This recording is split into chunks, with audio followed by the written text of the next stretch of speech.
Ya, terima kasih Maria. Pemirsa, indeks harga saham gabungan IHSG ditutup 0,26% dan masih mampu bertahan pada level psikologis 7.000. Tercatat juga untuk net buy asing di angka 1,14 triliun rupiah dengan nilai transaksi sebesar 14 triliun rupiah. IHSG masih berada di teritori positif sepanjang perdagangan hari ini. Pergerakan IHSG dan sejumlah saham pada penutupan perdagangan hari ini dipicu oleh sejumlah faktor di antaranya. Dari global masih seputar pembahasan konflik Rusia dan Ukraina. Presiden Rusia Vladimir Putin dan Presiden Ukraina Volodymyr Zelensky dikabarkan akan bertemu membahas poin-poin perdamaian. Namun belum ada tanggal dan lokasi pasti pertemuan kedua pemimpin tersebut. Ukraina menyarankan pertemuan tidak dilakukan di Rusia atau Belarus. Sementara tim negosiasi Rusia tengah mempersiapkan perjanjian yang akan disetujui oleh para perunding dan akan disahkan para menteri luar negeri. Selanjutnya pemirsa, dari dalam negeri perhatian investor juga tertuju pada kenaikan pajak pertambahan nilai PPN dan kenaikan harga BBM jenis Pertamax esok 1 April 2022. PPN naik 1% menjadi 11% dan kenaikan tarif PPN ini merupakan mandat yang tertuang dalam Undang-Undang Harmonisasi Peraturan Perpajakan.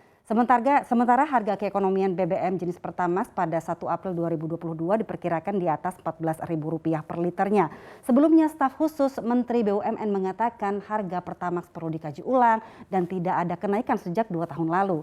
Kenaikan harga BBM jenis RON 92 ini tidak hanya dilakukan oleh Pertamina, nantinya Shell Indonesia juga memperkirakan akan menaikkan harga. Ekonom senior UI Faisal Basri menilai kenaikan PPN menjadi 11% ini dan BBM akan berdampak pada tekanan daya beli dan lonjakan inflasi di Indonesia.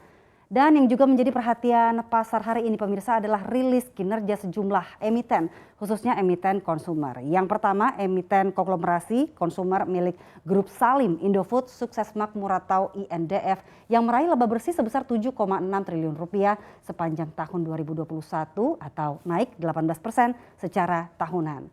Sementara itu pendapatan Indofood sepanjang tahun lalu melonjak 22% menjadi nyaris menembus 100 triliun rupiah.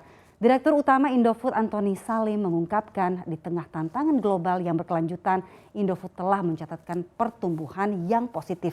Fokus Indofood selanjutnya adalah mempertahankan kinerja di pasar dalam dan luar negeri serta meningkatkan produktivitas dan efisiensi operasional. Kita lihat di sini Indofood Sukses ini mengalami penguatan 0,42%. Sementara selanjutnya pemirsa yang akan saya bahas adalah berdasarkan laporan keuangan yang dirilis Gudang Garam mencatat kenaikan pendapatan. Meski demikian beban pokok penjualan meningkat tajam. Kenaikan beban pokok terjadi akibat lonjakan biaya pita cukai karena kebijakan pemerintah menaikkan cukai rokok. Kondisi ini membuat laba bersih Gudang Garam tertekan. Laba bersih emiten rokok PT Gudang Garam tercatat turun 26,7% dari 7,6 triliun pada tahun 2020 menjadi 5,6 triliun pada tahun 2021. Perolehan laba per saham juga turun dari 3.975 di tahun 2020 menjadi 2.913 di tahun 2021. Ini terlihat sekali ya di sini Gudang Garam tetap masih berada di zona hijau mengalami penaikan 0,96%, tapi beban pokoknya ini meningkat. Demikian sejumlah sentimen yang mempengaruhi pergerakan IHSG dan juga saham hari ini. Kembali ke Anda, Maria. Untuk mengetahui informasi lebih lengkap dan berita terkait, silakan klik link di deskripsi.